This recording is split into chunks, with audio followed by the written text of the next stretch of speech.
Rated M for mature.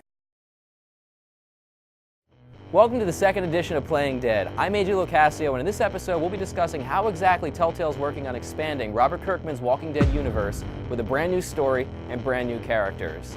We're also going to be talking about choice in the game and how it will give players what Telltale is calling a tailored experience. To help us discuss this, I'll be talking once again to Sean Vanneman, lead designer, and Gary Whitta, writer of Episode 4 and story consultant for Walking Dead the game. So stay with us as we learn more about Walking Dead right here on Playing Dead.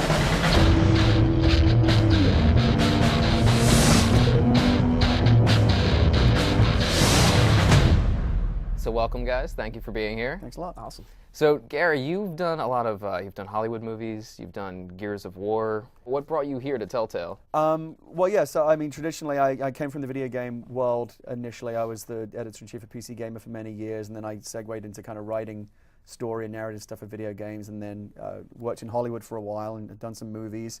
And so when something like this came along, this is kind of the perfect project for me. And you know, it's games. I love video games.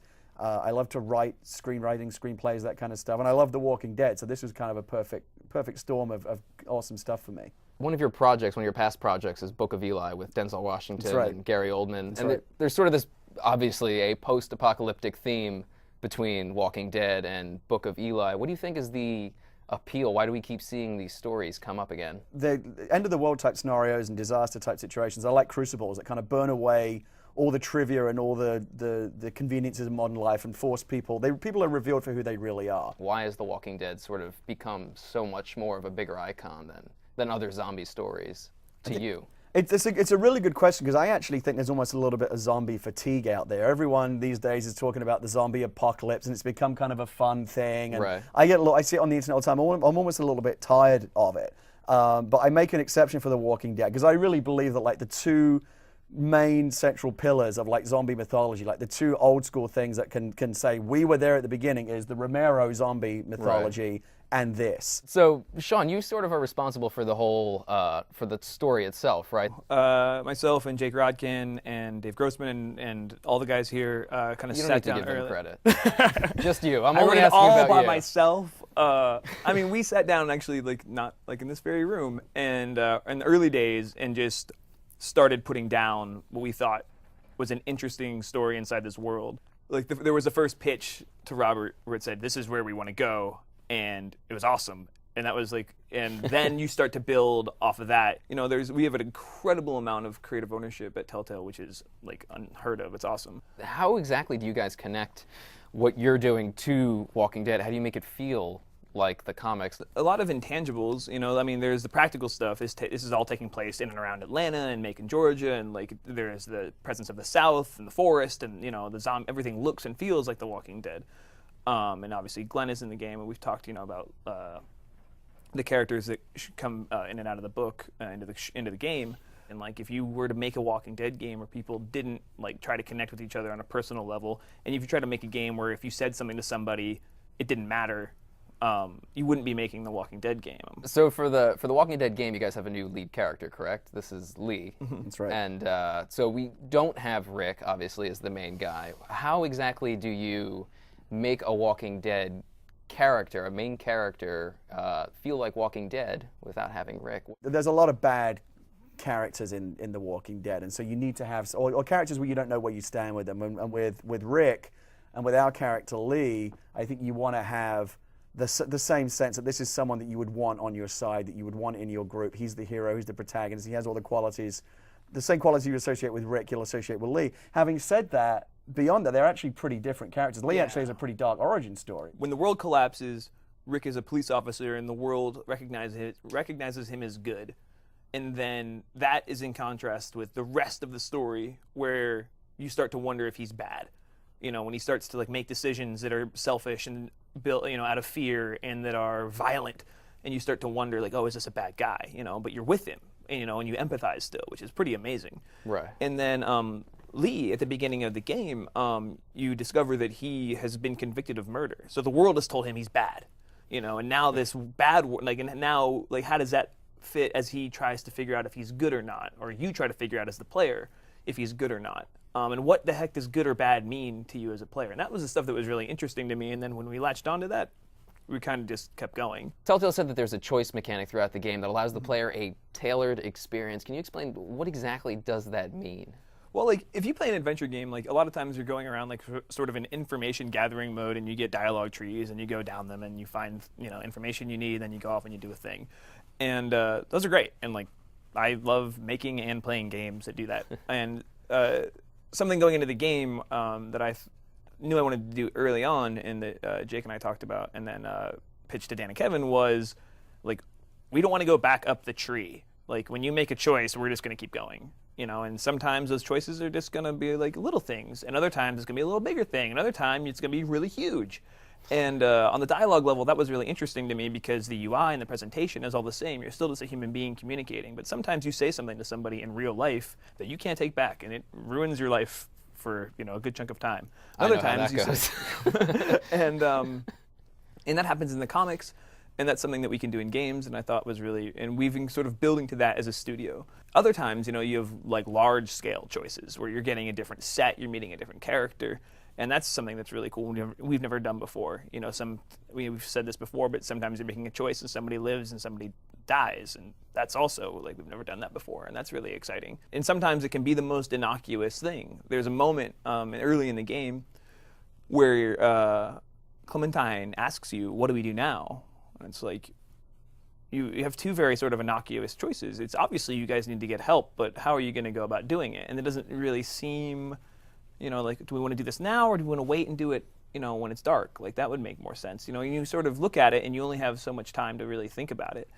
And then after you make that choice, like, the world that you're going to see and then in the next scene is going to be completely different. You're going to meet a different character and have a different conflict and see a different side of Lee because of all that. Just because you decided, let's go out the door right now, or you know what, like, let's hunker down and wait and do this a different way.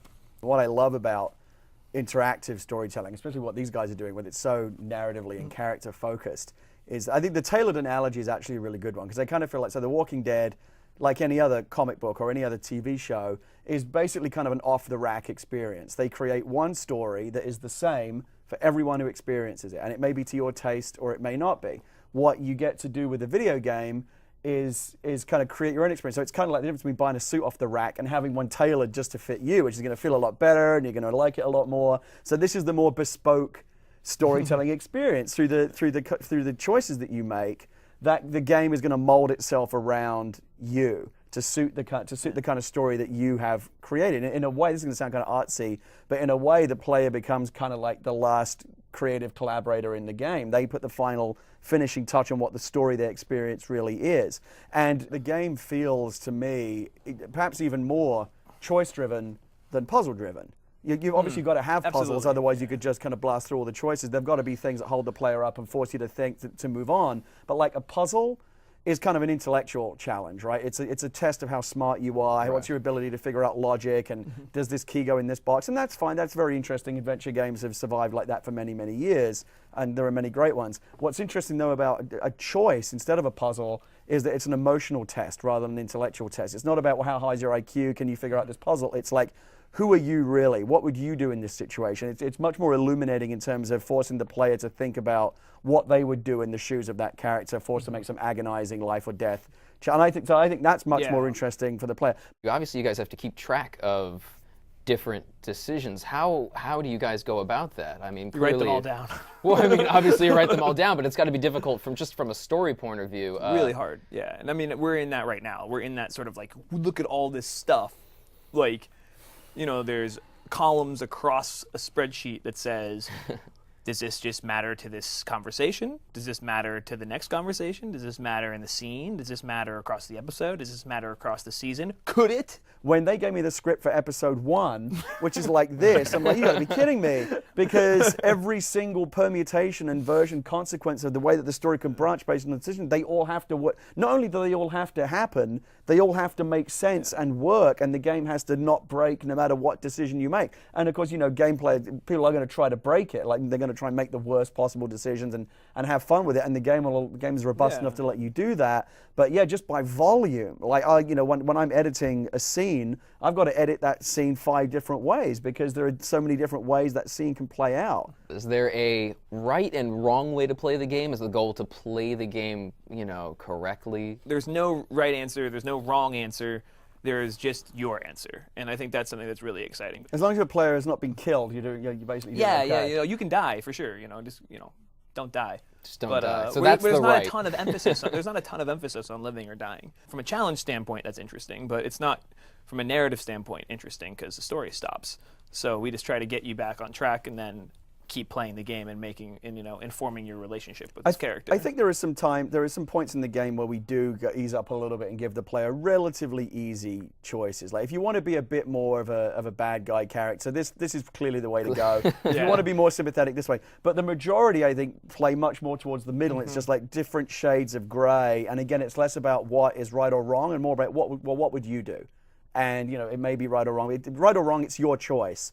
And the time issue is actually really important as well. We should talk about that because the other thing that forces the agony of those decisions is not just the fact that decisions are difficult, but you do often have very little time. And there may be zombies beating down the door, or someone is bleeding out and they're going to turn into a zombie. You may be locked in a room with them. There's there's people around you going, we have got to decide something now. So it's not like even if it's a tough decision, you don't get to go, let me think. You've got to make a decision right now, a snap judgment. And it may be the wrong one, but you don't have the luxury of spending a lot of time thinking about it. So you're not going to be hindered from making a terrible decision. You just have to deal with the decision, correct? Is that? I would say just experience the decision you made. I think you'll have the most fun if that's what you're doing. It's like college. I don't think I don't think the game. These aren't consequences. These are experiences. These are experiences. I don't agree with that. I was going to say I don't think the game ever really punishes you in a gameplay way. No. You're not going to screw yourself or box yourself into a corner because you made a certain decision, but you may have to live with the discomfort of what the story has become because of the situation. Yeah. The other thing that's worth mentioning is the replayability of it is really interesting as well, because like if I were to say to you, here's a comic book,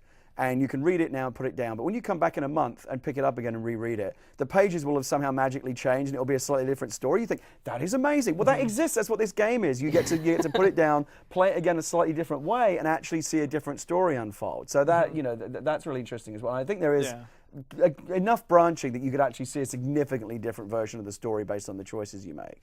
All right, well, thank you guys for talking to us today. Always great. It was a pleasure having you here. Next time, we've got an episode that Walking Dead fans can't afford to miss. We're going to be talking to Walking Dead creator Robert Kirkman, as well as showing the game in action for the very first time. Remember to email your questions to playingdead@telltalegames.com or call 707-701-DEAD and leave a message. Be sure to sign up for the official website or follow us on Facebook or Twitter to be the first one to find out when the next episode of Playing Dead goes live. Well, that's it for this episode, and we'll see you next time on Playing Dead.